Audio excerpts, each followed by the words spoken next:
Hello everyone, welcome to Science and Technology Current Affairs classes. ఈ క్లాస్లో September related current affairs ఏమేమి ఉన్నాయని చూద్దాం. 2024 ఇయర్లో సెప్టెంబర్ రిలేటెడ్. ఇప్పుడైనా ఎగ్జామ్కి లాస్ట్ 6 months కరెంట్ అఫైర్స్ అనేవి చాలా ఇంపార్టెంట్ మనకు. లాస్ట్ 6 months తో ఏపీపీఎస్సి లాస్ట్ 3 months ఎక్కువ కాన్సన్ట్రేట్ చేస్తుంది. ఇంకా చెప్పాలంటే ఎగ్జామ్ ముందు లాస్ట్ 3 months పైన ఎక్కువ కాన్సన్ట్రేట్ చేస్తుంది. కాకపోతే మనం ఏంటంటే లాస్ట్ 6 months అనేవి ఎక్కువ కాన్సన్ట్రేట్ చేయాలి. అండ్ 1 year అయితే బెటర్ అనమాట. 1 year అయితే బెటర్. 1 year కరెంట్ అఫైర్స్ అయితే బెటర్. ఎందుకంటే ఎక్కువ మార్క్స్ స్కోర్ చేయడానికి మనకు స్కోప్ ఉంటుంది కాబట్టి. అంటే 1 year ప్రిపేర్ అవ్వాలి. అండ్ లాస్ట్ 6 months అనేది ఎక్కువ ఫోకస్ చేయాలన్నమాట. మనం లాస్ట్ 6 months కరెంట్ అఫైర్స్ అనేవి ఎక్కువ ఫోకస్ చేయాలి. సో ఈ క్లాసెస్ వల్ల మనం మార్క్స్ అనేవి ఇంక్రీజ్ చేసుకోవడానికి ట్రై చేద్దాం. ఎందుకంటే కరెంట్ అఫైర్స్ అనేది చాలా ఇంపార్టెంట్. రీసెంట్ ఇనిషియేటివ్స్ ఎక్కువ అడుగుతున్నారు అనమాట. మీరు చూడండి, గ్రూప్ 1 ప్రిలిమ్స్ అయినా కూడా ఆర్ గ్రూప్ 2 ప్రిలిమ్స్ అయినా కూడా సో మెయిన్గా కరెంట్ అఫైర్స్ అనేవి ఎక్కువ ఇస్తున్నారు. ఎస్పెషల్లీ గ్రూప్ 1 ప్రిలిమ్స్లో సెకండ్ పేపర్ ఏదైతుందో, అంటే అర్థమెటిక్ పార్ట్ కాకుండా మిగతా పార్ట్ సైన్స్ అండ్ టెక్నాలజీ, అది చూడండి మెయిన్గా కరెంట్ అఫైర్సే ఉంటుంది దాంట్లో. కరెంట్ అఫైర్స్ ఇప్పుడు దాన్ని బేస్ చేసుకొని అండ్ గ్రూప్ 2 ప్రిలిమ్స్లో దాన్ని బేస్ చేసుకొని మనం ఎలా చదవాలని చూద్దాం. ఎందుకంటే ఎక్కువ ఫ్యాక్ట్స్ పైన ఎక్కువ ఫోకస్ చేస్తున్నారు ఏపీపీఎస్సీ వాళ్ళు. దాని తగ్గట్టు మన ప్రిపరేషన్ ఉండాలి. అండ్ అది దృష్టిలో పెట్టుకొని ఈ కరెంట్ అఫైర్స్ క్లాస్ అనేవి ప్రిపేర్ చేయడం జరిగింది అనమాట.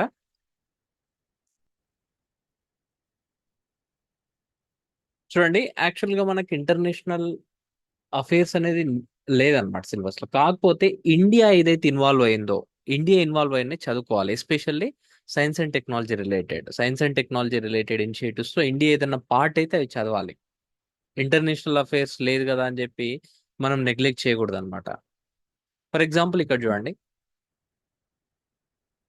ఫస్ట్ చూస్తే India Denmark green strategic partnership అనేది ఒకటి సైన్ చేసింది.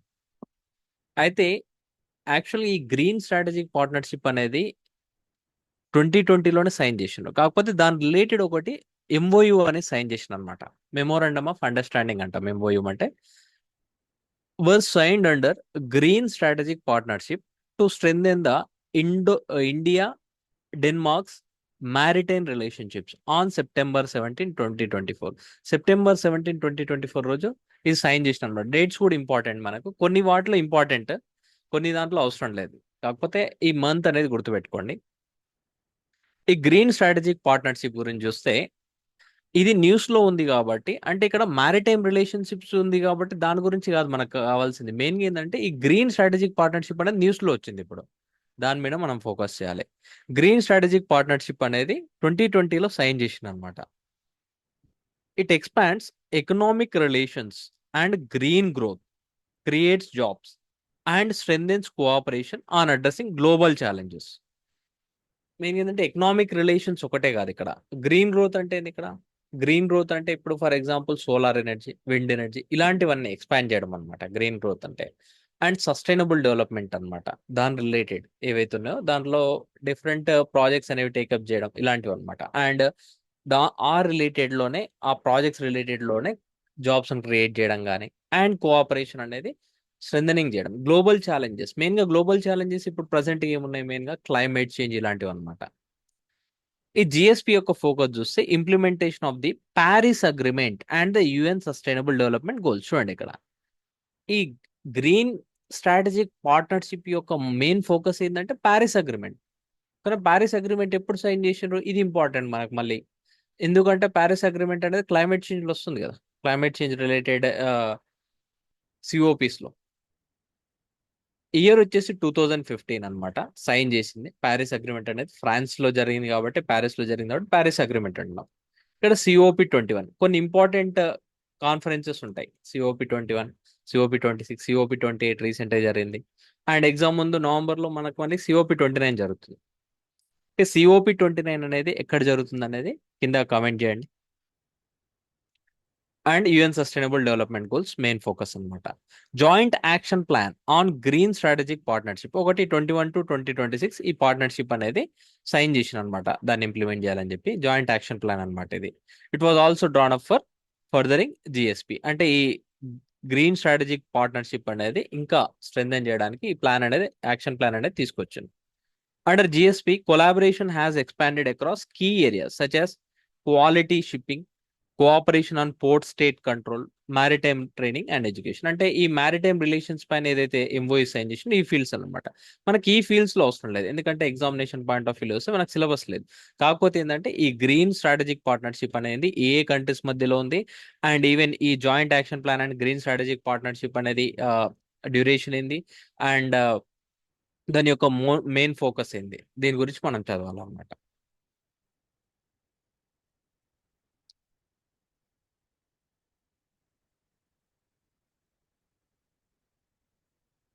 అన్నిటికంటే ఇంపార్టెంట్, ఇది చాలా ఇంపార్టెంట్, అడిగే ఛాన్స్ ఉంది ఇది. PM E-డ్రైవ్ స్కీమ్ అనేది లాంచ్ చేసిన అనమాట. ఓకేనా, PM E-డ్రైవ్ స్కీమ్ చాలా ఇంపార్టెంట్, ఇది ఇది అడిగే ఛాన్స్ ఉంది అనమాట. Driving towards a greener future. ఓకేనా, PM E-డ్రైవ్ స్కీమ్. అసలు ఇక్కడ PM E-డ్రైవ్ అంటే ఇక్కడ electric drive revolution in innovative vehicle enhancement అంటాం ఇక్కడ. ఓకేనా, PM అంటే ప్రధానమంత్రి electric drive revolution in innovative vehicle enhancement అంటాం ఇక్కడ. PM E-డ్రైవ్ స్కీమ్ అనమాట ఇది. అండ్ మినిస్ట్రీ అనేది ఇంపార్టెంట్. జనరల్ గా మనం ఏమనుకుంటాం అంటే ఇది మినిస్ట్రీ ఆఫ్ ఎన్విరాన్మెంట్ అని అనుకుంటాం, కాదనమాట. లేకపోతే మినిస్ట్రీ ఆఫ్ ట్రాన్స్పోర్ట్ అనుకుంటాం, కాదు. మినిస్ట్రీ ఆఫ్ హెవీ ఇండస్ట్రీస్ అనమాట. ఇది లాంచ్ చేసింది ఎవరంటే ministry of heavy industries. So ministry of heavy industries notify చేసింది PM electric drive revolution in innovative vehicle enhancement scheme in September 2024. September 2024 లో నోటిఫై చేసింది కాబట్టి మనకి ఎగ్జామినేషన్ పాయింట్ ఆఫ్ వ్యూ చాలా ఇంపార్టెంట్ అనమాట. అండ్ ఈ స్కీమ్ అనేది అప్రూవ్ చేసింది కూడా క్యాబినెట్. ఓకేనా, ఇది క్యాబినెట్ అప్రూవ్ చేసింది అంటే ministry of heavy industries notify చేసింది అంటే క్యాబినెట్ అప్రూవ్ చేసిన తర్వాత నోటిఫై చేసింది అనమాట. అయితే ఇక్కడ మెయిన్ ఇంపార్టెంట్ ఏంటంటే ఇది ఎప్పటి నుంచి అమల్లోకి వస్తుంది అనేది ఇంపార్టెంట్. ఇక్కడ ఎప్పటి నుంచి అమల్లోకి వస్తుంది అని చెప్పి ఇక్కడ చూడండి, it has come in to force effect from 1st October 2024. చూడండి ఇక్కడ అంటే 1st October 2024 నుంచి అమల్లోకి వచ్చింది.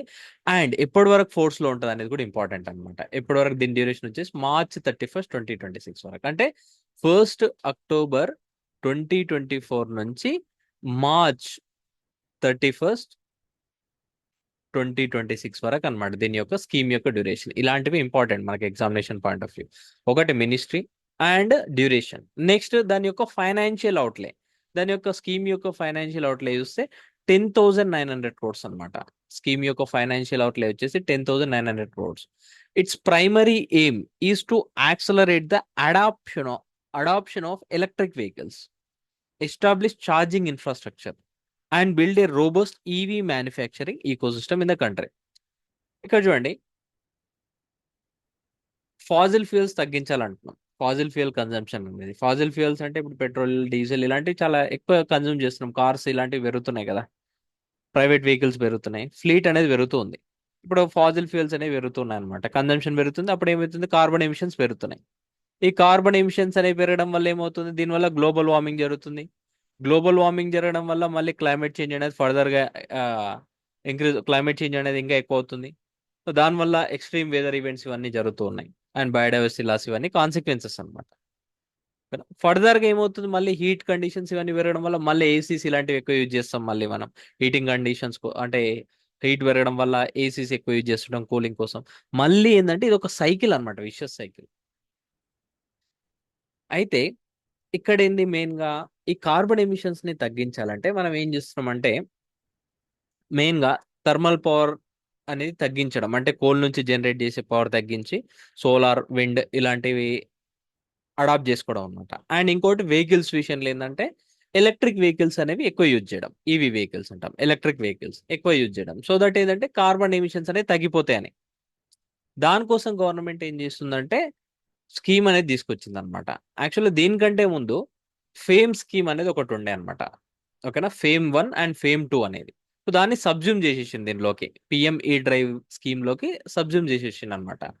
సో అవి కంబైన్ చేసేసి ఈ పిఎం ఈ డ్రైవ్ అనే స్కీమ్ అనేది తీసుకొచ్చింది, ఒక కాంప్రహెన్సివ్ స్కీమ్ అనమాట.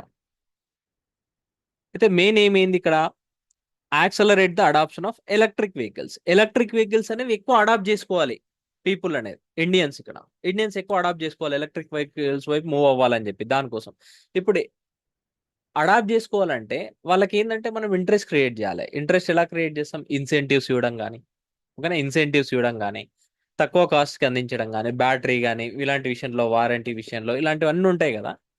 వాటి విషయంలో మనం హెల్ప్ చేసేటప్పుడు ఏమవుతుంది, పీపుల్ ఎక్కువ అడాప్ట్ చేసుకుంటారు అనమాట. సో దానికోసమే ఆ అడాప్షన్ పెంచడానికి స్కీమ్ తీసుకొచ్చింది అనమాట. అండ్ ఫర్దర్గా ఏంది, ఇంకా ఎలక్ట్రిక్ వెహికల్స్ ఎందుకు ఎక్కువ ఇంకా కొంటలేరు, ఎందుకంటే మెయిన్గా ఛార్జింగ్ ఇన్ఫ్రాస్ట్రక్చర్ లేదు. ఇప్పుడు మనం తీసుకుంటాం, మధ్యలో ఎక్కడి వరకు వస్తుందో తెలియదు ఛార్జింగ్. అదే ఒకవేళ ఇప్పుడు ప్రజెంట్గా ఉన్నట్టు పెట్రోల్ స్టేషన్, పెట్రోల్ బంక్స్ కానీ అలా ఉన్నట్టు ఛార్జింగ్ స్టేషన్స్ కూడా ఉంటే ఇవి ఎందుకు తీసుకోరు, అదే అన్నమాట. అంటే ఇక్కడ ఛార్జింగ్ ఇన్ఫ్రాస్ట్రక్చర్ కూడా ఎస్టాబ్లిష్ చేయడం అనమాట. అండ్ ఒక మ్యానుఫ్యాక్చరింగ్ హబ్ క్రియేట్ చేయడం ఎలక్ట్రిక్ వెహికల్స్ ది, దానికోసం అనేది ఈ స్కీమ్ అనేది తీసుకొచ్చింది అనమాట. అంటే ఆల్రెడీ ఇంతకు ముందు ఉన్న స్కీమ్స్ ని సబ్జూమ్ చేసి ఒక కాంప్రహెన్సివ్ స్కీమ్ తీసుకురావడం. PM E drive scheme builds upon previous initiatives such as the faster adoption and manufacturing hybrid and electric vehicles in India. Fame 1 2015 లో వచ్చిందనమాట. ఇది ఫేమ్ 1 అండ్ ఫేమ్ 2 2019 లో వచ్చినాయి. ఇప్పుడు అవి లైఫ్ టైం అంటే సారీ దాన్ని ఒక పీరియడ్ అయిపోయింది. అండ్ నెక్స్ట్ ఏంటంటే ఈ కాంప్రహెన్సివ్ స్కీమ్ అనేది ఒకటి తీసుకొచ్చిన అనమాట, పిఎం ఈ డ్రైవ్ అనేది. ఫేమ్ 1 ఫేమ్ 2 ప్లేస్ అవి పీరియడ్ అయిపోయినాయి. అండ్ నెక్స్ట్ వచ్చేసి పిఎం ఈ డ్రైవ్ అనేది తీసుకొచ్చాను. అండ్ ఒక కాంప్రహెన్సివ్ స్కీమ్ ఇది. Electric mobility promotion scheme 2024, EMPS 2024 అంటాం, has been also subsumed under it. అయితే దీని కింద ఏంటంటే, సో ఈ ఫేమ్ 1 ఫేమ్ 2 ఇవి సబ్జ్యూమ్ చేయడమే కాకుండా ఎలక్ట్రిక్ మొబిలిటీ ప్రమోషన్ స్కీమ్ అనేది ఒకటి తీసుకొచ్చిన, దాన్ని కూడా దీని కింద సబ్జ్యూమ్ చేసేసిన. అంటే ఒక కాంప్రహెన్సివ్ స్కీమ్ అనమాట. అంటే సబ్ స్కీమ్స్ అన్నట్టు ఇప్పుడు ఇవి దాని కింద. ఈఎంపిఎస్ 2024 వాజ్ లాంచ్డ్ ఇన్ జూలై 2024. ఇది రీసెంట్ గానే లాంచ్ చేశాను జూలై 2024 లో. మెయిన్ ఏంటంటే ఎలక్ట్రిక్ టూ వీలర్స్ ఏవైతే ఉన్నాయో, electric two wheelers and three wheelers ని అడాప్ట్ చేసుకోవడానికి, దానికి తగ్గట్టు ఈకో సిస్టమ్ అనేది బిల్డ్ చేయడానికి ఈ స్కీమ్ తీసుకొచ్చిన అనమాట, ఎలక్ట్రిక్ మొబిలిటీ ప్రమోషన్ స్కీమ్ అనేది. అది కూడా దీని కింద సబ్జూమ్ చేసేసింది, ఒక కాంప్రహెన్సివ్ స్కీమ్ అనమాట ఇది. చాలా ఇంపార్టెంట్ ఇది. దీనిలో ఈ ఫ్యాక్చువల్ కంటెంట్ అంతా ఇంపార్టెంట్ మనకు, ఒక డ్యూరేషన్ కానీ, అండ్ నెక్స్ట్ ఈ స్కీమ్ అవుట్లే ఎంత అనేది, అండ్ ఎప్పుడు లాంచ్ చేసి, ఎప్పుడు తీసుకొచ్చింది, అండ్ ఎప్పుడు నోటిఫై చేసింది, ఎప్పుడు క్యాబినెట్ అప్రూవ్ చేసింది, ఏ మంత్ లో అనేది, ఇలాంటివన్నీ ఇంపార్టెంట్. అండ్ ఏ స్కీమ్స్ అనేవి సబ్జూమ్ అయినాయి. ఆబ్జెక్టివ్ చూస్తే, expedite the adoption of electric vehicles by providing up front incentives for their purchase as well as by facilitating the establishment of essential charging infrastructure for electric vehicles. Main ఏంటంటే electric vehicles ఏవైతున్నాయో వాటి యొక్క adoption expedite చేయడం, అంటే fast గా adapt చేసుకోవడానికి మనం encourage చేయడం అనమాట గవర్నమెంట్ ఇక్కడ. ఎలా చేస్తుంది ఇక్కడ, ఒకటి ఏంటంటే ఛార్జింగ్ ఇన్ఫ్రాస్ట్రక్చర్ క్రియేట్ చేయాలి, ఇంకొకటి ఏంటంటే ఇన్సెంటివ్స్ ప్రొవైడ్ చేయాలి పర్చేస్ కోసం. ఇన్సెంటివ్స్ ప్రొవైడ్ చేస్తేనే పీపుల్ అడాప్ట్ చేసుకుంటారు కదా, అదనమాట ఇక్కడ. Also it AIIMS to promote electric vehicles to reduce the environmental impact of transportation and improve air quality. And ఇది మనకు తెలిసిందే ఏంటంటే ఎన్విరాన్మెంటల్ ఇంపాక్ట్ ఏదైతే ఉందో ట్రాన్స్పోర్టేషన్ వల్ల, కార్బన్ ఎమిషన్స్ ఇవి తగ్గిపోతాయి. And at the same time air quality కూడా పెరుగుతుంది. ఎందుకంటే PM 2.5 అండ్ PM 10 ఏవైతున్నాయో వాటి యొక్క క్వాంటిటీ కానీ తగ్గిపోతాయి అనమాట ఎయిర్లో. అందుకోసం ప్యూరిఫై చేయడానికి, ఎయిర్ అనేది ప్యూర్గా ఉంటుంది. అండ్ ఎలక్ట్రిక్ వెహికల్స్ అనేది అడాప్ట్ చేసుకోవడం వల్ల క్వాలిటీ అనేది, ఎయిర్ క్వాలిటీ అనేది ఇంప్రూవ్ అవుతుంది అనమాట. అయితే ఒకటి PM 2.5 అండ్ PM 10 అనేది తగ్గించడానికి ఎస్పెషల్లీ సిటీస్లో ఒక ప్రోగ్రామ్ తీసుకొచ్చింది గవర్నమెంట్. అదేంటనేది కమెంట్ చేయండి. ఇక్కడ ఫండ్ ఎలొకేషన్ చూడండి, ఇక్కడ ఫండ్ ఎలొకేషన్ 10,900 crores, డ్యూరేషన్ వచ్చేసి 24-26, అంటే 1 October 2024 నుంచి 31 March 2026 వరకు. టార్గెట్స్ వచ్చి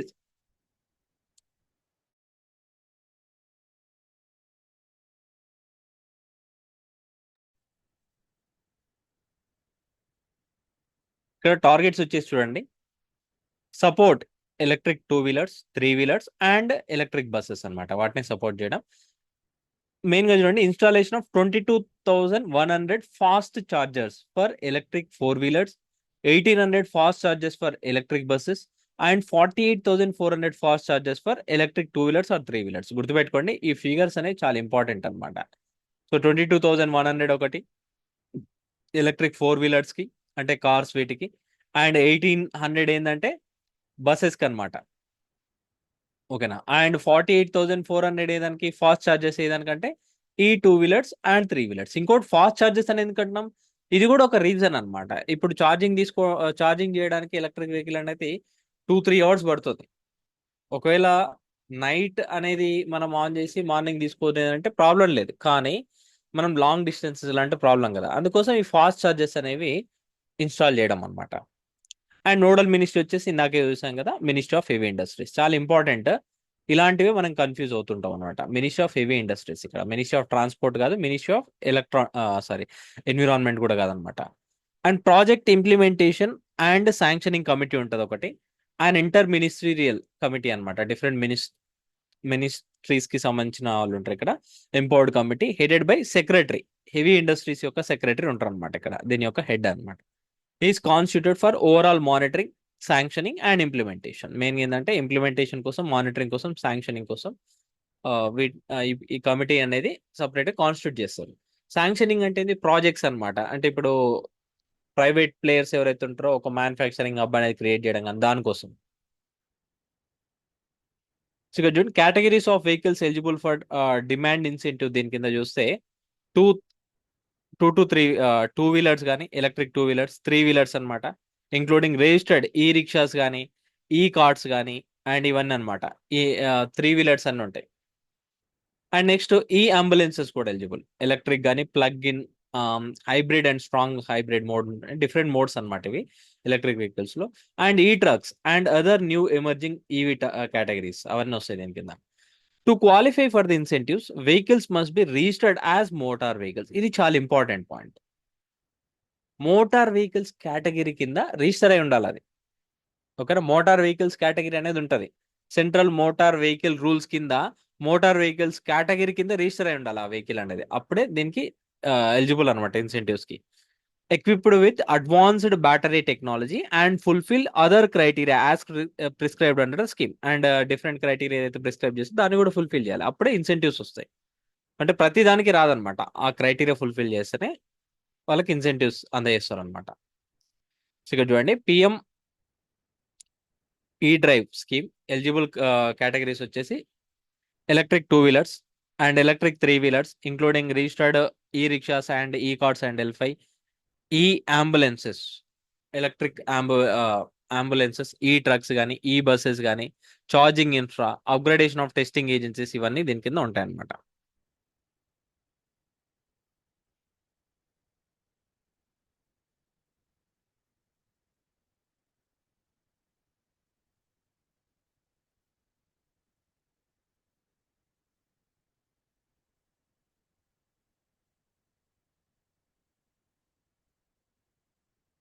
సో ఇక్కడ చూడండి, వెహికల్ సెగ్మెంట్ ఏంది and maximum number of vehicles to be supported. అంటే టార్గెట్ ఉంది, ఆ టార్గెట్ తర్వాత ఇన్సెంటివ్స్ ఇవ్వరు ఇంకా, ఆ టార్గెట్ రీచ్ అయితే. ఓకేనా. ఆ టార్గెట్ అనేది అంటే ప్రతి వెహికల్ కాదు, ఎవ్రీ వెహికల్ కి ఇవ్వరు అనమాట. ఈ maximum number of vehicles support చేసేది రీచ్ అయిన తర్వాత ఇంక ఇవ్వరు అనమాట incentives. And total fund support from Ministry of heavy industries, MHA అంటే మినిస్ట్రీ ఆఫ్ హెవీ ఇండస్ట్రీస్ అనమాట. ఇక్కడ L5 మోటార్స్ అంటే ఏం లేదు, ఒక పర్టికులర్ స్పీడ్ ఉంటుంది అనమాట, ఆ పర్టికులర్ స్పీడ్ వరకు వాటిని కేటగరైజ్ చేస్తారు. 3 వీలర్ వెహికల్స్ అనమాట అవి.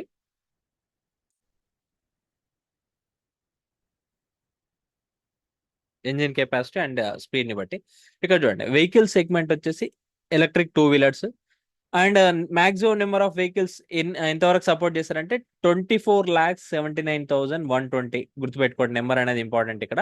అండ్ టోటల్ ఫండ్ సపోర్ట్ వచ్చేసి 1,772 crores అనమాట, ఇది క్రోడ్స్ లో ఇది. నెక్స్ట్ ఈ రిక్షాస్ అండ్ ఈ కార్డ్స్ వచ్చేసి 1,10,596 అనమాట, 1,10,596.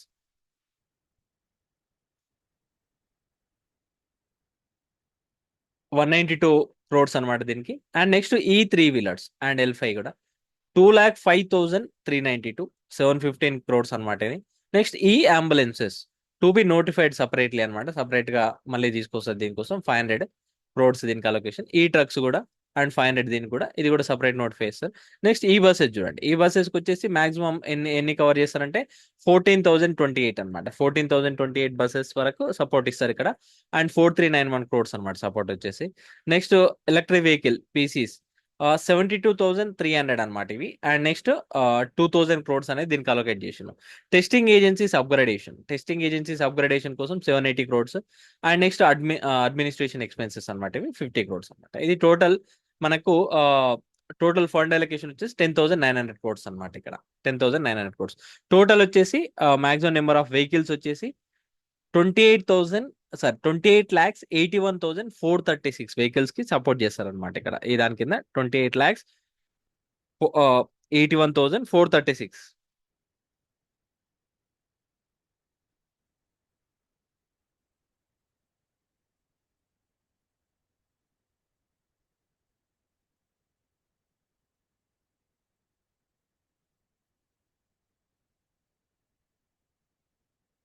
సో ఇది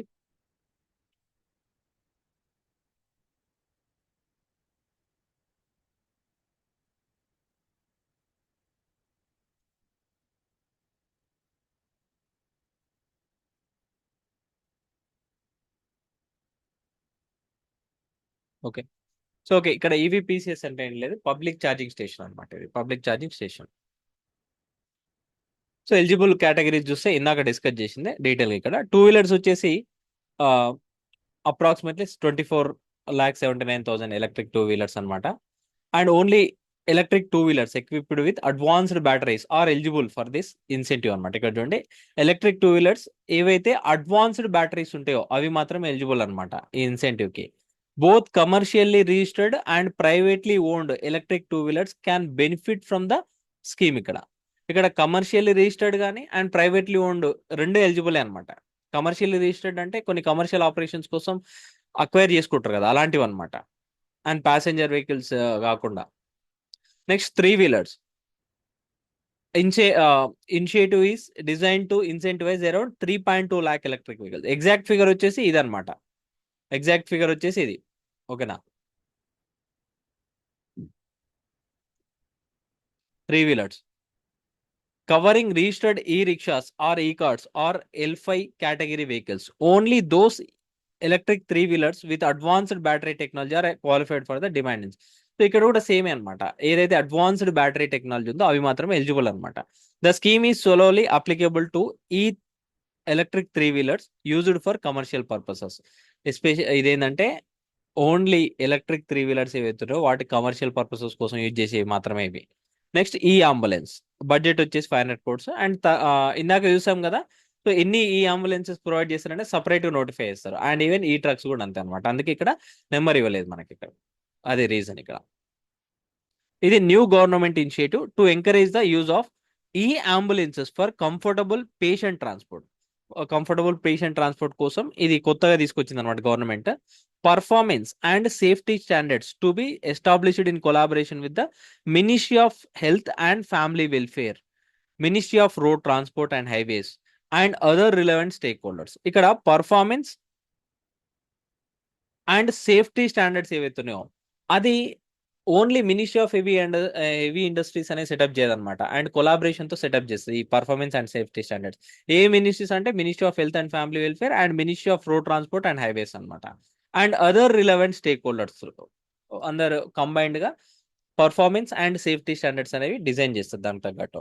eligibility criteria for e ambulances are currently under discussion అనమాట ఇక్కడ. సో అదంత అవసరం లేదు మనకు. సో ఇక్కడ ఈ ట్రక్స్ జనరల్ గా ఇది కూడా అంతే అనమాట. ఎన్ని ఈ వెహికల్స్ ని కవర్ చేస్తారంటే ఈ ట్రక్స్ ని కవర్ చేస్తారంటే ఇంకా ఫైనలైజ్ అవ్వలేదు. Aims to promote the adoption of electric trucks to reduce carbon dioxide emissions and establish e trucks as a key logistic solution in the future. అంటే ఇక్కడ ఎలక్ట్రిక్ ట్రక్స్ త్రూనే ట్రాన్స్పోర్టేషన్ జరుగుతూ ఉంటది, road transport ఎక్కువ. అందుకే వాటిని first replace చేయడం electric trucks తోటి చాలా ఇంపార్టెంట్ అనమాట కార్బన్ డైఆక్సైడ్ ఎమిషన్స్ తగ్గించడానికి. 500 crores అనేది అలొకేట్ చేసింది దానికి. Only those holding a scrapping certificate from Ministry of road transport and Highways approved vehicle scrapping centres are eligible for the incentives. ఇది important. అది కూడా చూడండి, స్క్రాపింగ్ సర్టిఫికేట్ అనేది ఒకటి తీసుకోవాలన్నమాట. Ministry of road transport and Highways approved vehicle scrapping centres ఉంటాయి.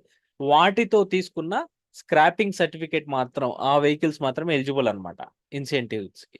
Monitoring system will verify scrapping certificates. ఇక్కడ monitoring system ఏదైతే ఉందో డిఫరెంట్ మానిటరింగ్ సిస్టమ్స్ ఉంటాయి. ఫస్ట్ ఒక కమిటీ ఉంటుంది, దాని కింద డిఫరెంట్ అడ్మినిస్ట్రేటివ్ సెటప్స్ ఉంటాయి. అవి వెరిఫై చేస్తాయి అనమాట స్క్రాపింగ్ సర్టిఫికేట్స్ ని. ద రిలవెంట్ డీటెయిల్స్ ఫర్ ఈ trucks including number of vehicles to be supported, అదే డిస్కషన్ లో ఉంది, ఇంకా ఫైనలైజ్ అవ్వలేదు అనమాట. నెక్స్ట్ ఈ buses total of ₹4391 crore is allocated for the procurement of 14,028 electric buses by state transport undertakings, public transport agencies. అంటే ఇక్కడ 1428 ఎలక్ట్రిక్ బస్సెస్ అనేవి స్టేట్ ట్రాన్స్పోర్ట్ అండర్టేకింగ్ కానీ పబ్లిక్ ట్రాన్స్పోర్ట్ ఏజెన్సీస్ కానీ ఎవరు తీసుకున్నా కూడా ఎలిజిబుల్ అనమాట దీనికి. 14,028 electric buses. The demand aggregation for these buses will be managed by CSL, convergence energy services limited అనమాట. ఇది అది మేనేజ్ చేస్తుంది 9 మేజర్ సిటీస్ లో, మెయిన్ గా with more than 40 lakh population ఉన్న సిటీస్. ఢిల్లీ, ముంబై, కోల్కతా, చెన్నై, అహ్మదాబాద్, సూరత్, బెంగళూరు, పూణే, హైదరాబాద్. ఈ సిటీస్ లో మాత్రమే, ఇది గుర్తుపెట్టుకోండి, important. Preference to be given to cities procuring e-buses after scrapping old STU buses. అంటే ఇక్కడ state transport undertakings old buses ని స్క్రాపేజ్ చేసి ఈ బస్సెస్ ఏవైతే ప్రొక్యూర్ చేసుకుంటే వాటికి ప్రిఫరెన్స్ ఇస్తారనమాట ఇక్కడ. For procurement and operation of e-buses in unique geographies, hilly and northeastern states, island territories, coastal regions, etc., different set of guidelines, including non-OPEX model as suitable to support e-bus penetration may be adopted by Ministry of Heavy Industries. అంటే separate గా ఈ areas కి separate guide lines అనేది తీసుకురావచ్చు అనమాట. ఇక్కడ separate guide lines అనేది తీసుకురావచ్చు.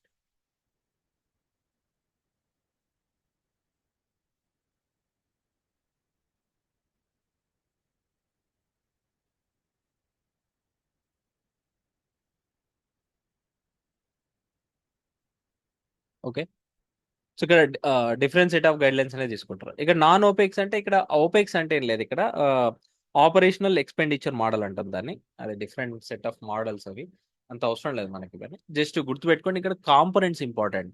సో అందుకే ఇవన్నీ సమ్మరీయే ఇక్కడ అనమాట. ఇది గుర్తుపెట్టుకుంటే చాలు. ఇక్కడ ఈ సమ్మరీయే ఇక్కడ మెన్షన్ చేసింది, అది అందుకే ఆ టేబుల్ అనేది ఇంపార్టెంట్ మనకు. ఇక్కడ చూడండి ఛార్జింగ్ ఇన్ఫ్రా అనమాట. ఛార్జింగ్ ఇన్ఫ్రా వచ్చేసి establish a robust network of public charging stations, including 22,100 fast chargers for electric four-wheelers, 1,800 for e-buses, 48,400 for electric two-wheelers and three-wheelers, boosting user confidence అనమాట. అంటే ఇన్ని ఫాస్ట్ చార్జెస్ అనేది adapt చేసుకోవడం, charging infra అనేది పెంచడం అనమాట. Total అవుట్లే వచ్చేసి ఛార్జింగ్ ఇన్ఫ్రాస్ట్రక్చర్ కి 2,000 crores అనేది అలొకేట్ చేసింది దీనికి. టెస్టింగ్ ఏజెన్సీస్ అప్గ్రేడేషన్, ఫర్దర్ గా టెస్టింగ్ ఏజెన్సీస్ ఏవైతుంటే వాటి అప్గ్రేడేషన్ కూడా అనమాట. Upgrade and modernise testing agencies under the ministry of heavy industries. Ministry of heavy industries కింద అప్గ్రేడ్ చేయడం, మోడర్నైజ్ చేయడం అనమాట టెస్టింగ్ ఏజెన్సీస్. అంటే లేటెస్ట్ టెక్నాలజీ అనేది అడాప్ట్ చేసుకోవడానికి అనమాట. ఇది అడాప్ట్ చేసుకున్నారా లేదా అనేది చూడడానికి కూడా ఇక్కడ. With new and emerging technologies there by promoting green mobility. Green mobility అంటే ఇక్కడ ఏంది, గ్రీన్ మొబిలిటీ అంటే కార్బన్ డైఆక్సైడ్ ఎమిషన్స్ అనేది తగ్గించడం ట్రాన్స్పోర్ట్ సెక్టర్ లో, దాన్ని గ్రీన్ మొబిలిటీ అంటాం. The upgradation of testing agencies with an outlay of ₹780 crore under aegis of MHA has been approved అనమాట. అంటే ఇక్కడ ఈ 780 crore రూపీస్ అనేది అప్రూవ్ చేసింది ఈ టెస్టింగ్ ఏజెన్సీస్ అనేది అప్గ్రేడ్ చేయడానికి మినిస్ట్రీ ఆఫ్ హెవీ ఇండస్ట్రీస్ కింద. And grants for creation of capital assets అనేవి క్రియేట్ చేయడానికి గ్రాంట్స్ అనేది ప్రొవైడ్ చేస్తున్నారు. ఇక్కడ includes e buses, establishment of a network of electric vehicle public charging stations, EVPCS అంటున్నాం. And upgradation of identified testing agencies ని identify చేయడం, upgrade చేయడం, ఇవన్నీ ఉన్నాయన్నమాట దీంట్లో. Support for e buses will be provided through state or city transport undertakings on operational expenditure base అనమాట. Gross contract model, ఇవి different models. ఇవి కాంట్రాక్ట్ మోడల్స్ అని, ఆపరేషనల్ ఎక్స్పెండిచర్ మోడల్ అని డిఫరెంట్ మోడల్స్ ఉంటాయి అనమాట ఇవి పబ్లిక్ ప్రైవేట్ పార్ట్నర్షిప్స్ లో. So sorry public private partnership కాదు, డిఫరెంట్ మోడల్స్ అన్నమాట ఇది. అంటే కాంట్రాక్ట్స్ అనేవి ఇచ్చేది గవర్నమెంట్ ఏజెన్సీ ప్రైవేట్ ఇస్తుంటారు కదా, అలాంటివి అనమాట. ఈ bus with X factory price less than 2 crore will be incentivise. అంటే 2 crores కంటే తక్కువ బస్సెస్ ఏవైతే ఉంటాయో ఎక్స్ ఫ్యాక్టరీ ప్రైస్ అలాంటివి ఇన్సెంటివైజ్ చేస్తారు దీని కింద. EV PCS shall be installed in the selected cities, 9 cities initially అనమాట. ముంబై, ఢిల్లీ, బెంగళూరు ఇందాక చూసాం. ఆ 9 cities లో ఫస్ట్ ఇన్స్టాల్ చేస్తారు, తర్వాత ఎక్స్పాండ్ చేస్తారు అనమాట. Charging infrastructure will be established as per ministry of power guide lines for installation and operation of electric vehicle charging infrastructure 2024 and further amendments. ఇక్కడ అంటే దానికి టైం టు టైం అమెండ్ చేస్తుంటారు దాని ప్రకారం. అంటే ఇక్కడ ఛార్జింగ్ ఇన్ఫ్రాస్ట్రక్చర్ అనేది దేన్ని బట్టి ఇస్తారంటే, అంటే ఒక క్రైటీరియా ఉంటుంది ఛార్జింగ్ ఇన్ఫ్రాస్ట్రక్చర్ కూడా. అంటే ఇష్టం వచ్చినట్టు అడాప్ట్ చేసుకోకూడదు, గైడ్ లైన్స్ ఉన్నాయన్నమాట దానికి. ఏ గైడ్ లైన్స్ అంటే ఆ గైడ్ లైన్స్ ఇష్యూ చేసింది ఎవరంటే మినిస్ట్రీ ఆఫ్ పవర్. ఇది ఇంపార్టెంట్ ఇక్కడ. Guide lines for installation and operation of electric vehicle charging infrastructure 2024 issue చేసింది ఇక్కడ మినిస్ట్రీ ఆఫ్ పవర్ అనేది.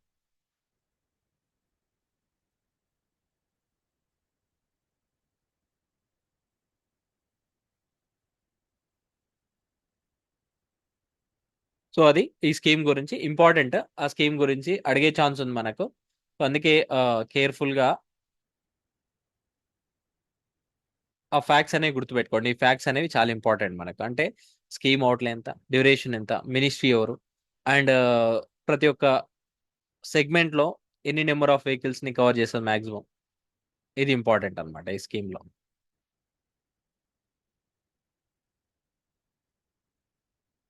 Next guide lines for installation and operation of electric vehicle charging infrastructure. ఇందాక చూసాం కదా, ఈ guide lines ప్రకారమే ఛార్జింగ్ ఇన్ఫ్రాస్ట్రక్చర్ అని develop చేయాలనేది ఆ గైడ్ లైన్స్ ఏంది. ఇక్కడ ఈ గైడ్ లైన్స్ అనేవి ఎప్పుడు తీసుకొచ్చిందంటే చూడండి, ఇక్కడ బ్యూరో ఆఫ్ ఎనర్జీ ఎఫిషియన్సీ తీసుకొచ్చింది. ఇక్కడ ఈ బ్యూరో ఆఫ్ ఎనర్జీ ఎఫిషియన్సీ అనేది మినిస్ట్రీ ఆఫ్ పవర్ కింద ఉంటుంది. మినిస్ట్రీ ఆఫ్ పవర్ కింద ఉంటుంది. ఇది ఒక స్టాట్యుటరీ బాడీ, గుర్తుపెట్టుకోండి, ఇది ఒక స్టాట్యుటరీ బాడీ. స్టాట్యుటరీ బాడీ అంటే ఏంది, ఇక్కడ స్టాట్యుటరీ బాడీ అంటే ఒక యాక్ట్ త్రూ వచ్చిందని దాని మీనింగ్. యాక్ట్ త్రూ వచ్చింది అనేది. ఈ బ్యూరో ఆఫ్ ఎనర్జీ ఎఫిషియన్సీ అనేది 28 June 2024 అంటే జూన్ లోనే తీసుకొచ్చిన అనమాట. Issued the revised guide lines. అంటే టైం టు టైం రివైజ్ చేస్తున్నారు. సో రీసెంట్ గా ఏంటంటే రివైజ్ చేసిన అనమాట ఈ గైడ్ లైన్స్ అనేవి. And standards for electric vehicle charging infrastructure. Electric vehicle charging infrastructure అనేది రివైజ్డ్ గైడ్ లైన్ తీసుకొచ్చింది ఆ విషయంలో. ఇది 6th రివిజన్ అనమాట, గుర్తుపెట్టుకోండి. This is the 6th revision of the document after it was first issued on December 14, 2018. చూడండి ఇక్కడ first ఎప్పుడు ఇష్యూ చేసినంటే December 14, 2018 అనేది తీసుకొచ్చిండు. లాస్ట్ రివిజన్ ఎప్పుడు జరిగిందంటే June 28, 2024. 6 years 6 times అని గుర్తుపెట్టుకోండి.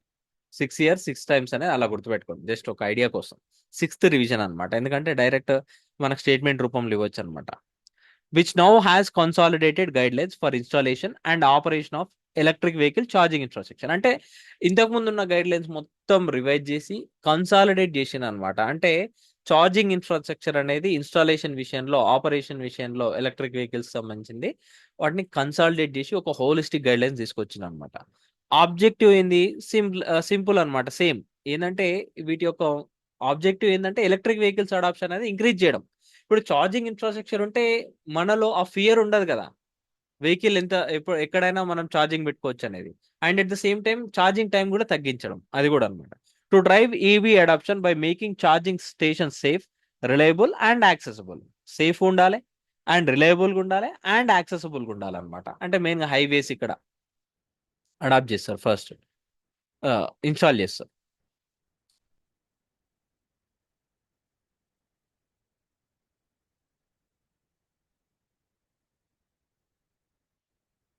నెక్స్ట్ వచ్చేసి ఇక్కడ చూడండి, కీ ఫీచర్స్ ఏంది ఈ 2024 గైడ్ లైన్స్ యొక్క కీ ఫీచర్స్ ఏంటంటే, ఇంప్లిమెంటేషన్ మెకానిజం చూస్తే bureau of energy efficiency will act as the central nodal authority to monitor the implementation. గుర్తుపెట్టుకోండి, ఇంప్లిమెంటేషన్ ని మానిటర్ చేసేది ఎవరంటే బ్యూరో ఆఫ్ ఎనర్జీ ఏజెన్సీ అనమాట. గుర్తుపెట్టుకోండి, మినిస్ట్రీ ఆఫ్ పవర్ కింద ఉంటే బ్యూరో ఆఫ్ ఎనర్జీ ఎఫిషియన్సీ అనమాట. Bureau of energy efficiency coverage వచ్చేసి these guidelines shall be applicable to public spaces and private spaces. Public space వచ్చేసి commercial complexes కానీ, railway stations కానీ, petrol pumps కానీ, airports కానీ, metro stations కానీ etcetera వీటన్నిటిలో ఎక్కడైనా ఇన్స్టాల్ చేసుకోవచ్చు.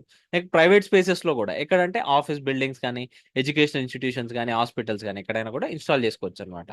ఈ గైడ్లైన్స్ అనేవి వీటన్నిటికి అప్లికేబుల్ అవుతాయి. Provision of public land for public charging stations PCS అనమాట. ఇక్కడ పబ్లిక్ ల్యాండ్ అనేది ప్రొవైడ్ చేయడం పబ్లిక్ ఛార్జింగ్ స్టేషన్స్ కోసం, అంటే గవర్నమెంట్ సెటప్ చేస్తుంది మెయిన్గా. అండ్ ప్రైవేట్ ఏజెన్సీస్ కూడా సెటప్ చేయొచ్చు ఇక్కడ. మెయిన్ ఏంటంటే ప్రైవేట్ ఏజెన్సీసే సెటప్ చేస్తాయి ఇక్కడ. ఎలాగైతే పెట్రోల్ బంక్స్ ఉన్నాయో అలానే సిమిలర్గా ఇక్కడ. Government or public entity shall offer land for the installation of public charging stations at a subsidised rate to the government, public or private entity ఎవరైనా కూడా. అంటే ఇక్కడ గవర్నమెంట్ ఆర్ పబ్లిక్ ఎంటిటీస్ ఏం చేయాలంటే ల్యాండ్ ఆఫర్ చేయాలన్నమాట installation కోసం, PCS అంటే public charging stations కోసం. అది కూడా సబ్సిడైజ్డ్ రేట్లో, ఓకేనా, ఎంకరేజ్మెంట్ కోసం అనమాట. అది గవర్నమెంట్ సెటప్ చేయొచ్చు, పబ్లిక్ కానీ ప్రైవేట్ ఎంటిటీ కానీ ఏదైనా సెటప్ చేయొచ్చు. This will be based on a revenue sharing model wear the land owning agency receives 1 per kWh of electricity used for charging at the station అనమాట. ఇది revenue sharing model basis పైన ఉంటుంది. అంటే వచ్చిన revenue అనేది share చేసుకోవడం అనమాట. Revenue sharing different models ఉంటాయి అట్లా. దాంట్లో రెవెన్యూ షేరింగ్ మోడల్ ఒకటి. ల్యాండ్ ఓనింగ్ ఏజెన్సీ ఏదైతే ఉంటుందో వాళ్ళకి ఏంటంటే 1 per kWh కి 1 రూపీ అనేది వస్తుంది అనమాట ఆఫ్ ఎలక్ట్రిసిటీ. ఏదైతే ఛార్జింగ్ జరుగుతుంటుందో దానికి 1 రూపీ అనేది వస్తుంటుంది. డైలీ 100 అంటే 100 లేకపోతే 1000 kWh అనేది 1000 అన్నమాట. అలా లొకేషన్ ఆఫ్ పీసీఎస్ చూస్తే by 2030 there should be at least 1 charging station within a 1 kilometre square grid in urban areas. అంటే 1 by 1 కిలోమీటర్ అన్నట్టు ఇక్కడ. At least 1 kilometre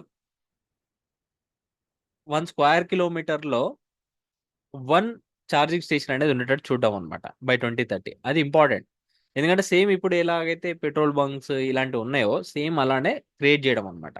along highways charging stations will be placed every 20 kilometers for regular EVs and every 100 kilometers for long range and heavy duty vehicles like buses and trucks. ఇక్కడ చూడండి, ఇక్కడ regular vehicles అంటే electric vehicles అంటే 2 wheelers 3 wheelers cars ఇలాంటివి అనమాట. Every 20 kilometers కి ఒకటి charging station అనేది సెటప్ చేయడం. అండ్ ఎవ్రీ 100 kilometers కింద అంటే బస్సెస్ కి కానీ ట్రక్స్ కి కానీ అనమాట.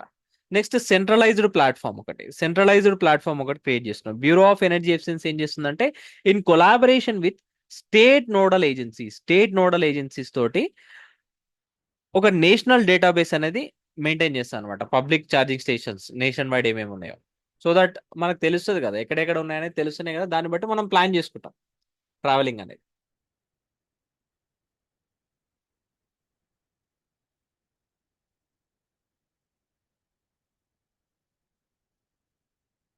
నెక్స్ట్ అదర్స్ వచ్చేసి all electric vehicle supply equipment shall comply with Bureau of Indian Standards, BIS standards అంటాం. ఈ బిఏఎస్ స్టాండర్డ్స్ తగ్గట్టు ఉండాలన్నమాట.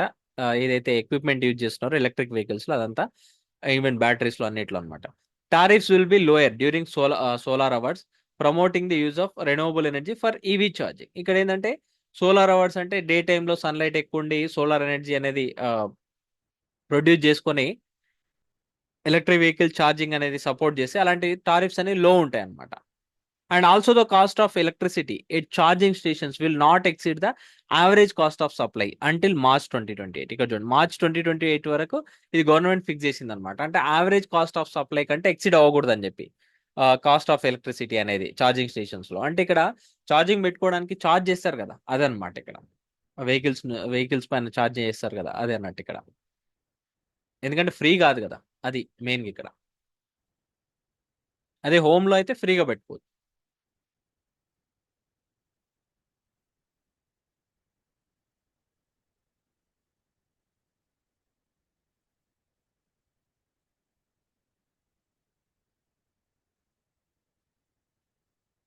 నెక్స్ట్ వచ్చేసి PM e bus Sewa payment security mechanism scheme అంటాం. Payment security mechanism scheme. Cabinet has approved PM e bus Sewa payment security mechanism scheme for procurement and operation of e buses by public transport authorities on 11th September 2024 with an outlay of 3435.33 crores అనమాట. ఇక్కడ ఏంటంటే cabinet approve చేసింది ఇక్కడ PM e bus Sewa payment security mechanism అనే scheme అనమాట ఇది, PSM scheme అంటాం ఇది.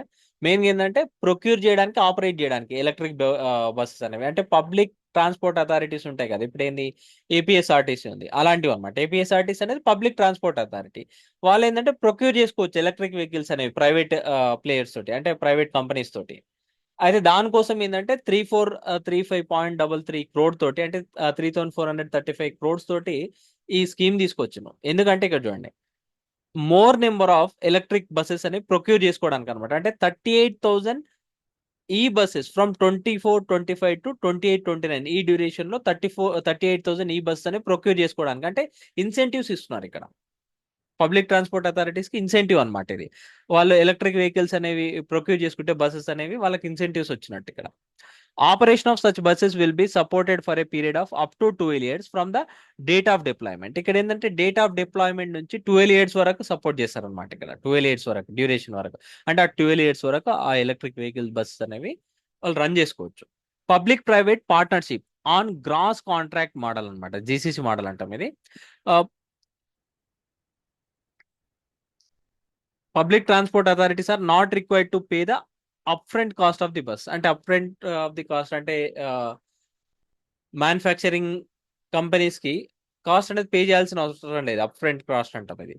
అది ఒరిజినల్ ఎక్విప్మెంట్ మ్యానుఫ్యాక్చరర్ ఎవరైతే ఉంటారో, ఆపరేటర్ అంటే బస్ ని మ్యానుఫ్యాక్చర్ చేసిన వాళ్ళు ఉంటారో వాళ్ళు అనమాట, ఆర్ ఆపరేటర్స్ ఎవరైతే ఉంటారో, ప్రొక్యూర్ అండ్ ఆపరేట్ ఈ buses for PTS with monthly payments అనమాట. అంటే మంత్లీ పేమెంట్స్, అంటే అప్ ఫ్రంట్ కాస్ట్ అనేది పే చేయాల్సిన అవసరం లేదు. మంత్లీ బేస్ పేమెంట్స్ తో వాళ్ళు ఇవ్వచ్చు అనమాట. మంత్లీ పేమెంట్ అనేది ఉంటుంది దీనికి, ఈ బస్సెస్ కి. Timely payments to original equipment manufacturers and operators to be ensured through a dedicated fund. ఈ dedicated fund through timely payment అనేది వస్తుంది. అంటే అందుకోసం ఈ ఫండ్ తీసుకొచ్చింది అనమాట. మంత్లీ ఈ ఎలక్ట్రిక్ బస్ మ్యానుఫ్యాక్చరర్స్ కానీ ఆపరేటర్స్ కానీ వెళ్ళిపోతారు అనమాట ఇంకా మంత్లీ పేమెంట్ అనేది. సో దట్ ఇవి ప్రొక్యూర్ చేసుకుంటారు. మెయిన్గా ఇప్పుడు మీరు చూస్తుండండి ఏపీఎస్ఆర్టీస్ లో కొన్ని బస్సు అనేవి ప్రైవేట్ వాళ్ళే ఉంటాయి. వాళ్ళ గవర్నమెంట్ ఏంటంటే రన్ చేస్తుంటారు అనమాట, మంత్లీ పేమెంట్ చేస్తారు. అలానే సేమ్ ఇక్కడ కూడా అంతే సేమ్, కాకపోతే ఎలక్ట్రిక్ వెహికల్స్ ని సపోర్ట్ చేయడానికి అనమాట ఇది. ఇంప్లిమెంటింగ్ ఏజెన్సీ వచ్చేసి కన్వర్జెన్స్ ఎనర్జీ సర్వీసెస్ లిమిటెడ్ అనమాట, సిఎస్ఎల్. ఇది implement agency. Implementation implementing agency ఎవరంటే సిఎస్ఎల్ అనమాట. ఇక్కడ CSL is the implementing agency.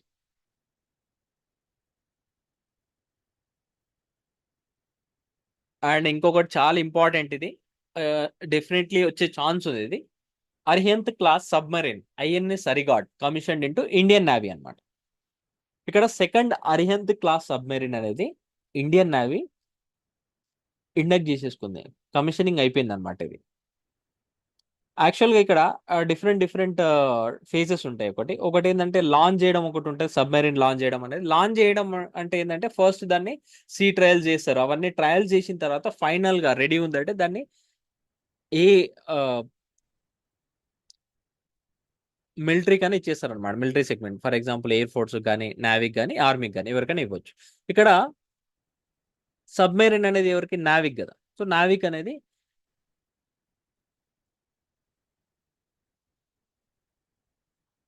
దీన్ని నావిక్ ఇచ్చేసిన అనమాట. ఇక్కడ INS Arighat second Arihant class submarine అనేది కమిషనింగ్ చేసింది. చాలా ఇంపార్టెంట్, ఇది అడిగే ఛాన్స్ ఉంది. ఇది second Arihant class submarine. First INS Arihant అనేది 2016 లోనే కమిషనింగ్ అయిపోయింది. అయితే ఆ 8 years తర్వాత మనకి ఇక్కడ ఏంటంటే సెకండ్ అరిహంత్ క్లాస్ సబ్మెరీన్ అనేది ఐఎన్ఎస్ అరిగాట్ అంటాం. ఇది కమిషనింగ్ చేసింది, గుర్తుపెట్టుకోండి. ఐఎన్ఎస్ అరిగాట్ అంటాం దీన్ని. It was commission into Indian navy. Indian navy commissioning అయింది ఇండియన్ నేవీలోకి. ఇక్కడ మెయిన్ గా ఇంపార్టెంట్ ఏంటంటే ఇది డెవలప్ చేసింది ఎక్కడ అంటే విశాఖపట్నంలో. అది అందుకే చాలా ఇంపార్టెంట్ మనకి ఇక్కడ.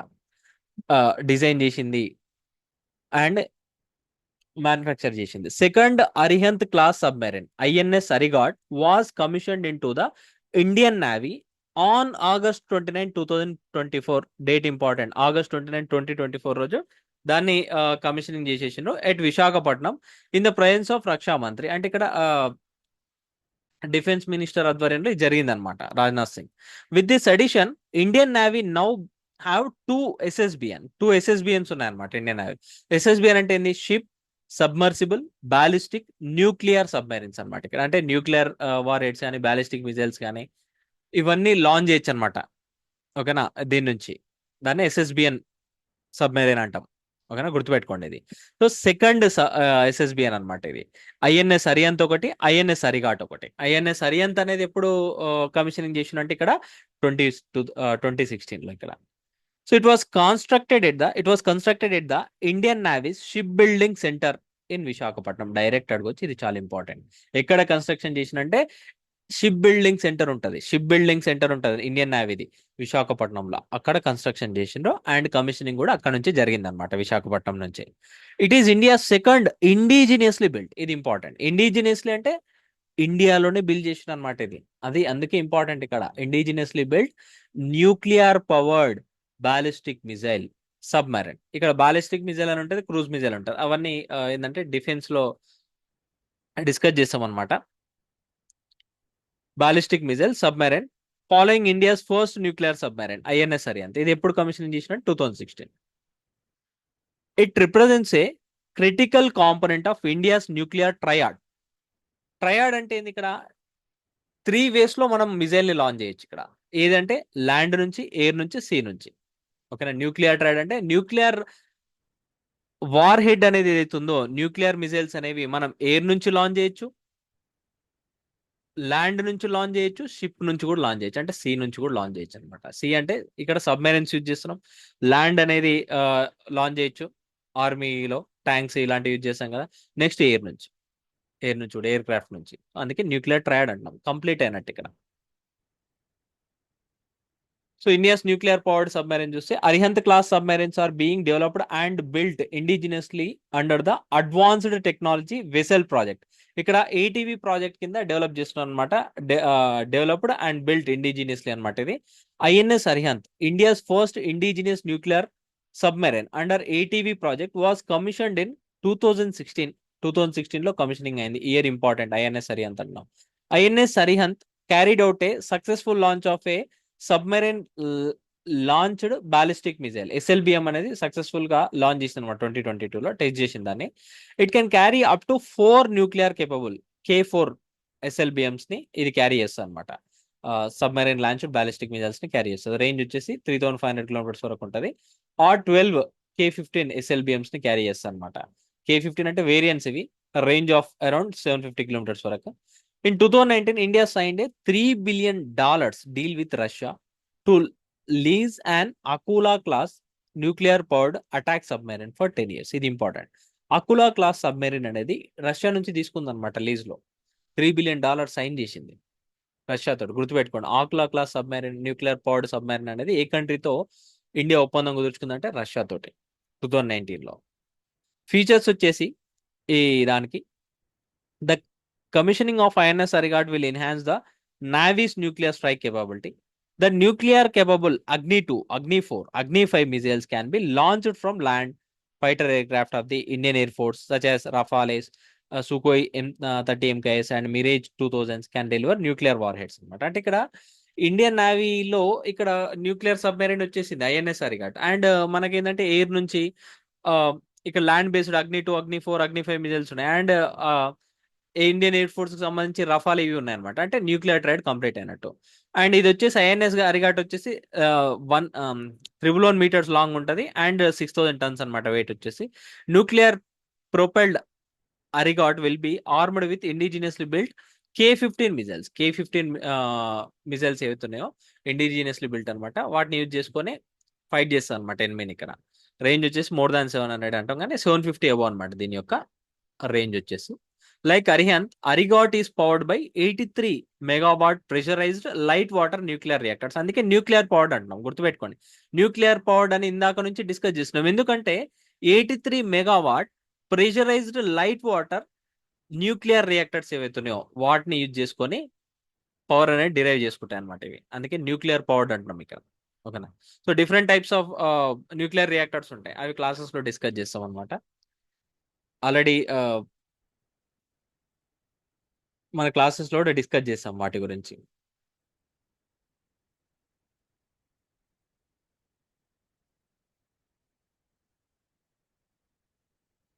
Which allow it to remain submerged and undetected for much longer than conventional diesel electric submarines అనమాట ఇక్కడ. సో ఇదేంటంటే సబ్మర్జ్డ్ ఉంటుంది కానీ డిటెక్ట్ అవ్వదు అనమాట. అది అడ్వాంటేజ్ ఇక్కడ.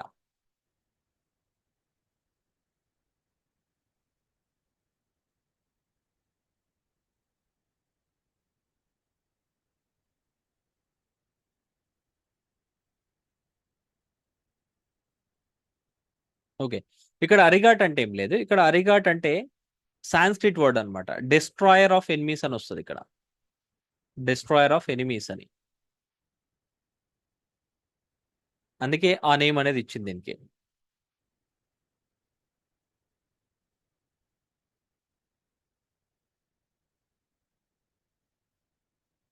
సో నెక్స్ట్ వచ్చేసి న్యూస్ లో ఉన్నది, ఇది కూడా చాలా ఇంపార్టెంట్ మనకు. Vertical launch short range surface to air missile, VL-SRSAM అంటాం. ఇది VL-SRSAM అంటాం. Vertical launch short range surface to air missile. The flight test of VL-SRSAM has been successfully conducted by DRDO and Indian Navy from the integrated test range in Chandipur off the coast of Odisha on September 12, 2024. ఇక్కడ చూడండి, date కూడా important. September 12, 2024. ఈ మధ్య ఏమవుతుందంటే APPSC లో direct date ఇచ్చేసి ఈ రోజు ఇది జరిగింది, దాని గురించి రిలేటెడ్ అడుగుతున్నాడు అనమాట. అందుకే మనకి ఏంటంటే ఈ ఫ్యాక్ట్స్ అనేవి ఇంపార్టెంట్. కండక్ట్ చేసింది ఎవరెవరు ఇక్కడ? డిఆర్డిఓ అండ్ ఇండియన్ నేవీ రెండు కలిపి కండక్ట్ చేసినాయి. కానీ డిఆర్డిఓ ఎలోన్ అన్నప్పుడు రాంగ్ అవుతుంది స్టేట్మెంట్, అదనమాట ఇక్కడ. Flight test was carried out from A land based vertical launcher. ఇక్కడ చూడండి, ల్యాండ్ బేస్డ్ వర్టికల్ లాంచర్ అనమాట. దీని నుంచి కండక్ట్ చేసింది ఇది మిజైల్ అనమాట. This test aim to validate multiple updated elements of the weapon system including the proximity fuse and seeker. ఇక్కడ ఏం లేదు, రెగ్యులర్ గా టెస్ట్ చేస్తూ ఉంటారు. మీరు ఎవ్రీ మంత్ న్యూస్ లో చూస్తూ ఉంటారు అనమాట. చాందీపూర్ దగ్గరలో టెస్ట్ చేసిండ్రు. ఇక్కడ ఏంటంటే వీలర్ ఐలాండ్ అని ఉంటుంది, దాన్ని వీలర్ ఐలాండ్ ఉంటుంది అనమాట. అక్కడ టెస్ట్ చేస్తారు ఎక్కువ. వీలర్ ఐలాండ్ అనేది అబ్దుల్ కలాం ఐలాండ్ అంటాం. అక్కడ టెస్ట్ చేస్తారు అనమాట, రెగ్యులర్ టెస్ట్ చేస్తారు. ఎందుకు టెస్ట్ చేస్తారు రెగ్యులర్ మిజైల్స్ అనేవి అంటే, ఎక్కువ ఫీచర్స్ యాడ్ చేయడం వల్ల అడ్వాన్స్ చేస్తూ ఉంటారు అనమాట. న్యూ టెక్నాలజీ యాడ్ అవుతూ ఉంటుంది, దాన్ని టెస్ట్ చేయడానికి ఈ రెగ్యులర్ టెస్ట్ అనేవి కండక్ట్ చేస్తుంటారు అనమాట. దాని యొక్క కేపబిలిటీ ఎలా ఉందని తెలుసుకోవడానికి. వెపన్ సిస్టమ్ కానీ including the proximity fuse and seeker, ఈ కొత్త టెక్నాలజీని వ్యాలిడేట్ చేయడానికి ఈ టెస్ట్ అనేది చేసిన అనమాట. The performance of the system was meticulously tracked and confirmed by various instruments such as the radar electro optical tracking system and telemetry deployed at ITR Chandipur. ఈ ITR చాండీపూర్ దగ్గర ఈ టెక్నాలజీ ఉంటుంది, అది డిటెక్ట్ చేసేస్తుంది అనమాట, సక్సెస్ఫుల్ గా కంప్లీట్ అయినట్టు. ఇక్కడ చూడండి, ఈ మిజైల్ గురించి చూస్తే it is a vertically launched surface to air missile. ఇది సర్ఫేస్ టు ఎయిర్ మిజైల్ అనమాట. విత్ ఆల్ వెదర్ కేపబిలిటీ, అంటే ఎలాంటి వెదర్ కండిషన్స్ లో అయినా స్ట్రైక్ చేయగలదు. ఇది ఇండియన్ నేవీ కోసం ఇది డిజైన్ చేసినారు. It is ship borne weapon system design to neutralise various aerial threats at close ranges including sea skimming targets. ఇక్కడ మెయిన్ ఏంటంటే సర్ఫేస్ టు ఎయిర్ అంటే ల్యాండ్ నుంచి, మెయిన్ ఏంటంటే ఎయిర్ నుంచి వచ్చే టార్గెట్ ని న్యూట్రలైజ్ చేయడానికి అనమాట. ఎయిర్ నుంచి వచ్చే టార్గెట్ ని న్యూట్రలైజ్ చేయడానికి మెయిన్ ఏంటంటే ఈ షిప్ లో నుంచి లాంచ్ చేస్తారు. అందుకు ఇండియన్ నేవీ కి ఈ మిజైల్ ఇచ్చింది అనమాట, ఏరియల్ థ్రెట్స్ అనేవి న్యూట్రలైజ్ చేయడానికి. ఫీచర్స్ వచ్చేసి ఇండిజినియస్ రేడియో ఫ్రీక్వెన్సీ సీకర్ అనమాట. దీని యొక్క ఫీచర్స్ వచ్చేసి, అంటే ఈ డీటెయిల్స్ అవసరం లేదు మనకి ఇక్కడ, డెప్త్ లోకి వెళ్ళాల్సిన అవసరం లేదు, అంత డెప్త్ లోకి వెళ్ళారనమాట ఎగ్జామ్ లో. Developed by DRDO. And design వచ్చేసి, the missile has been designed to strike at the high speed airborne targets at the range of 40 to 50 kilometers and at an altitude of around 15 kilometers. ఇక్కడ చూడండి, missile వచ్చేసి high speed airborne targets కూడా strike చేయగలదు అనమాట. అంటే 40 to 50 kilometers speed లో వస్తున్నాయి కూడా, అండ్ సారీ అంత రేంజ్ లో కూడా 40 to 50 kilometers దూరంలో ఉన్నాయి కూడా, అండ్ 15 kilometers ఆల్టిట్యూడ్ లో ఉన్నాయి కూడా స్ట్రైక్ చేయగలదు ఇది. The key DRDO facilities that contributed to the development of the system వచ్చేసి ఏమి ఇన్వాల్వ్ అయినాయంటే చూడండి, ఇక్కడ మెయిన్ గా 3 ఫెసిలిటీస్ అనమాట. వచ్చేసి defence research and development laboratory ఒకటి డిఆర్డిఎల్, అండ్ రీసెర్చ్ సెంటర్ ఇమరాత్ అంటాం అనమాట. RCI అండ్ డిఆర్డిఎల్ రెండు హైదరాబాద్ లో ఉంటాయి. And research and development establishment engineers అంటాం, ఇది పూణే అనమాట. ఇవి డెవలప్ చేసినాయి, దీన్ని గుర్తుపెట్టుకోండి. VL-SRSAM ని డెవలప్ చేసినాయి. ఇది మెయిన్గా ఏంటంటే ఇది గుర్తుంచుకోవాలి, దీని యొక్క రేంజ్ సారీ దీన్ని డెవలప్ చేసింది ఎవరు అని చెప్పి. అండ్ మెయిన్గా ఇక్కడ టెస్ట్ చేసింది ఎవరు, ఎప్పుడు, అండ్ ఎక్కడ ప్లేస్ అనేది మనకు తెలిసిందే. ఎక్కువ అక్కడే జరుగుతాయి కదా, చాండీపూర్ కదా.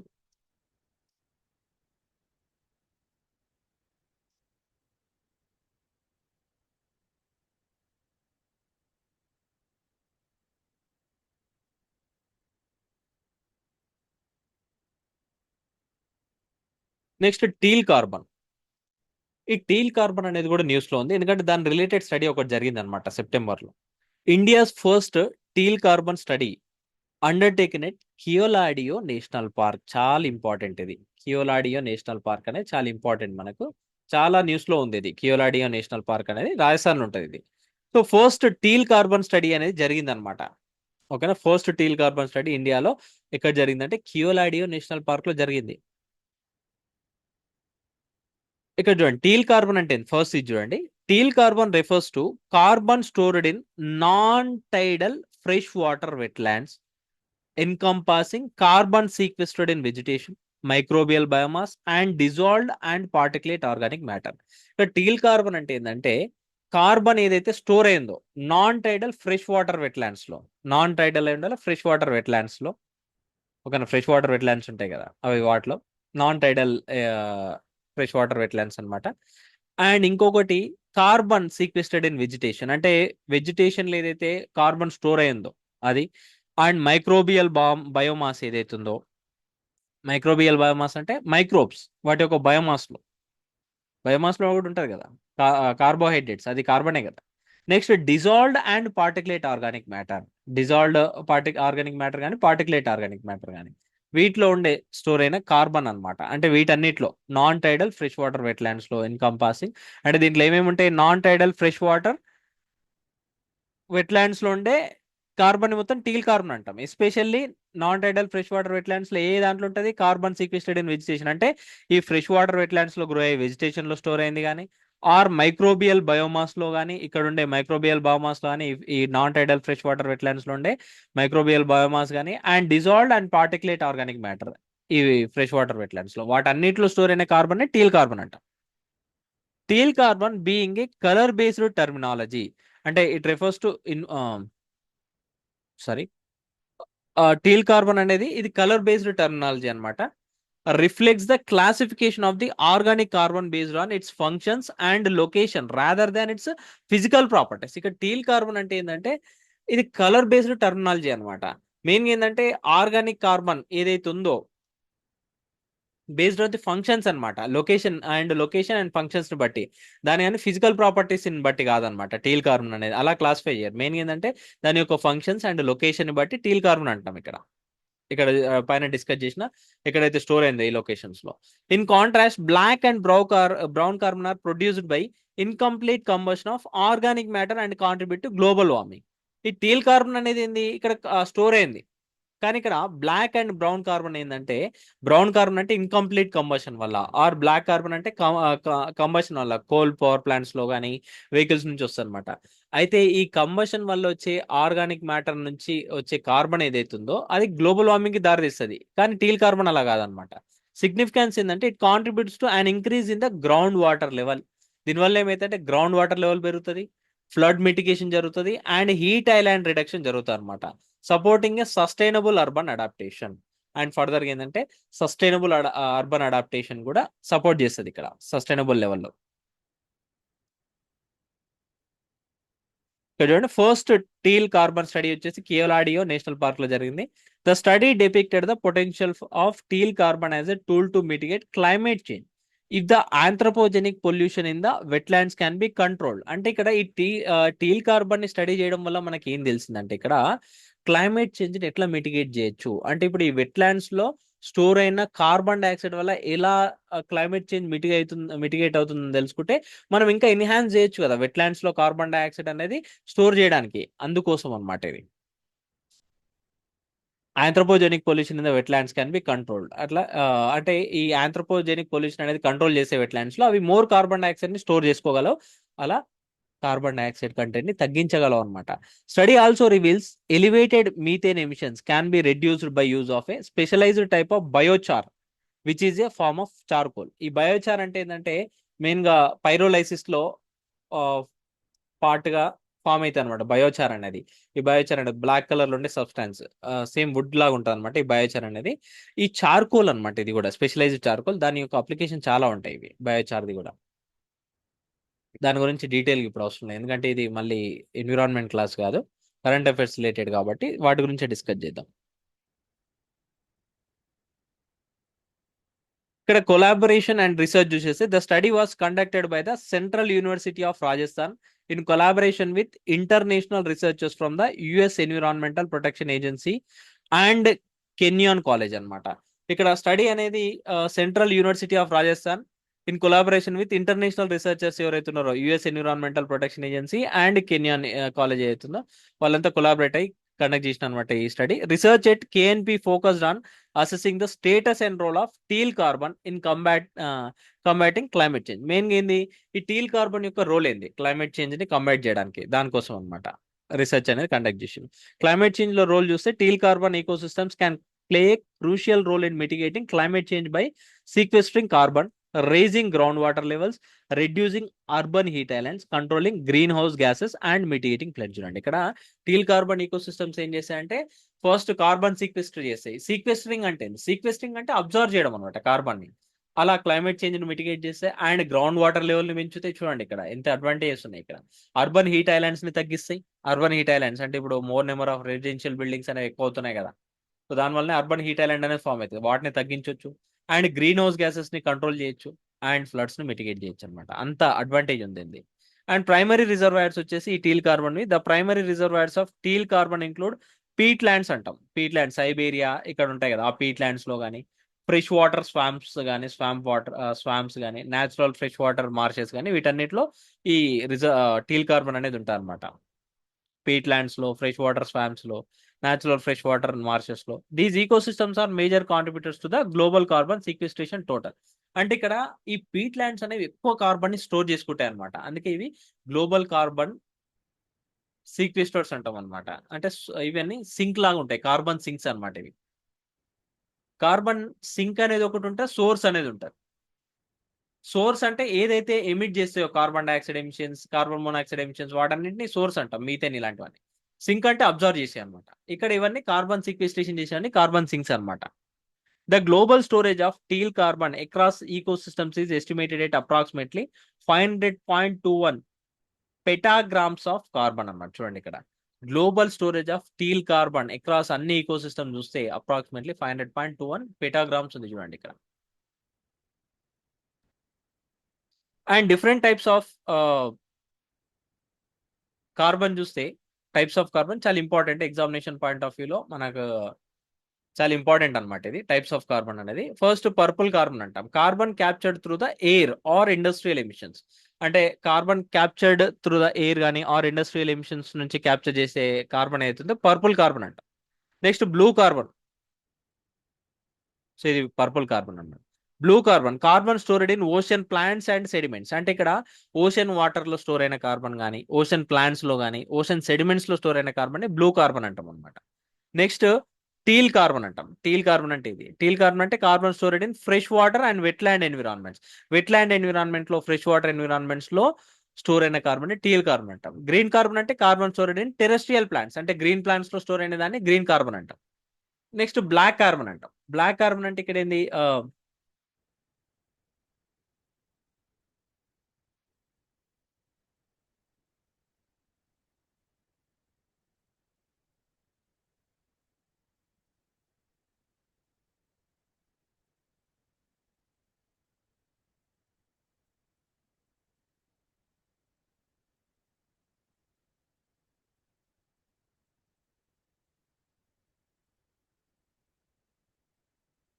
ఓకేనా.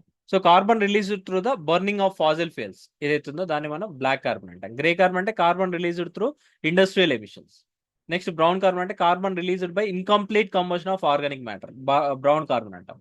నెక్స్ట్ రెడ్ కార్బన్ అంటే ఏంది, carbon released through biological particles on snow and ice that release albedo అనమాట. అల్బెడో అంటే ఏంది, ఇక్కడ అల్బెడో అంటే రిఫ్లెక్షన్ కెపాసిటీ ఏదైతుందో, అంటే రిఫ్లెక్టివిటీ ఏదైతుందో దాన్ని అల్బెడో అంటాం. ఇప్పుడు ఐ అల్బెడో ఉందంటే ఏంది, సన్లైట్ అనేది ఎక్కువ రిఫ్లెక్ట్ అవుతుంది, దాన్ని అల్బెడో అంటాం అనమాట. ఇప్పుడు ఐస్ పైన డిపాజిట్ అయింది అనుకోండి, ఎస్పెషల్లీ బ్లాక్ కార్బన్ అనేది, అల్బెడో తగ్గిపోతుంది అనమాట ఇక్కడ. ఓకేనా. So carbon released through biological particles on snow. Biological particles వల్ల ఏదైతే కార్బన్ రిలీజ్ అవుతుందో స్నో పైన అండ్ డిపాజిట్ అవుతుందో దానివల్ల అల్బిడో తగ్గిపోతుంది, దాన్ని రెడ్ కార్బన్ అంటాం. సో ఇది డిఫరెంట్ టైప్స్ ఆఫ్ కార్బన్, ఇది డిఫరెంట్ టైప్స్ ఆఫ్ కార్బన్ అనమాట.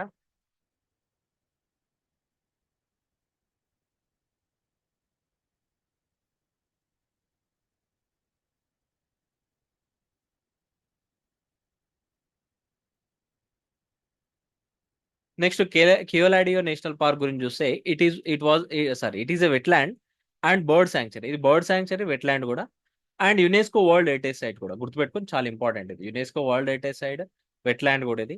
అండ్ ఇది ఎక్కడ లొకేట్ అయిందంటే రాజస్థాన్ భరత్పూర్ దగ్గరలో ఉంటుంది. చిలికా ఇక్కడ ఇంపార్టెంట్ ఏంటంటే ఇది ఒక రామ్సార్ సైట్ అనమాట. ఓకేనా. First designated Ramsar site along with Chilika lake. Chilika lake Orissa and Keoladeo national park Rajasthan were recognized as the first Ramsar sites of India in 1981. 1981 లోనే రికగ్నైజ్ చేసిన ఫస్ట్ రామ్సార్ సైట్స్ ఇవి అనమాట, Chilka lake and Keoladeo national park అనమాట.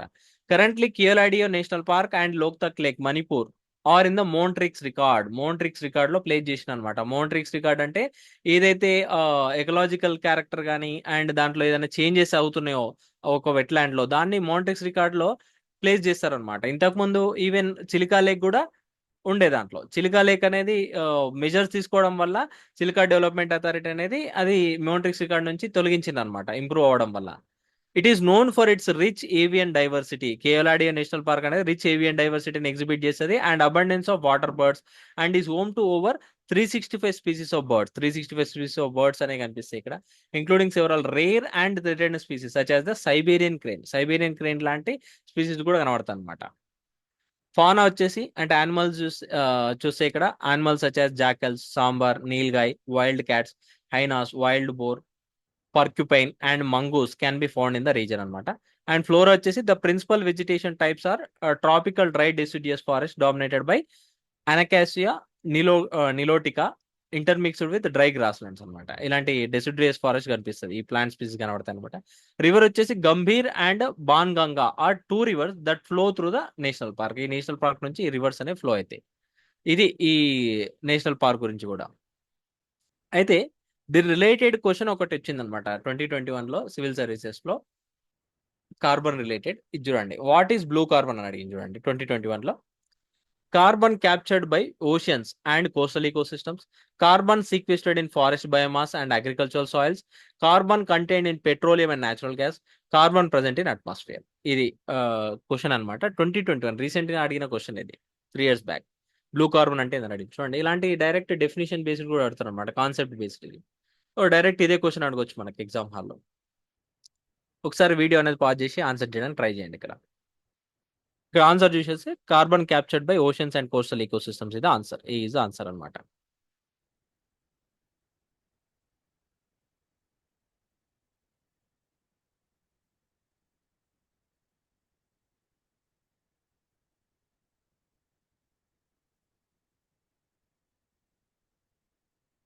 Okay, ఇవి some of the current affairs September month లో, and remaining అనేది next వీడియోలో continue చేద్దాం.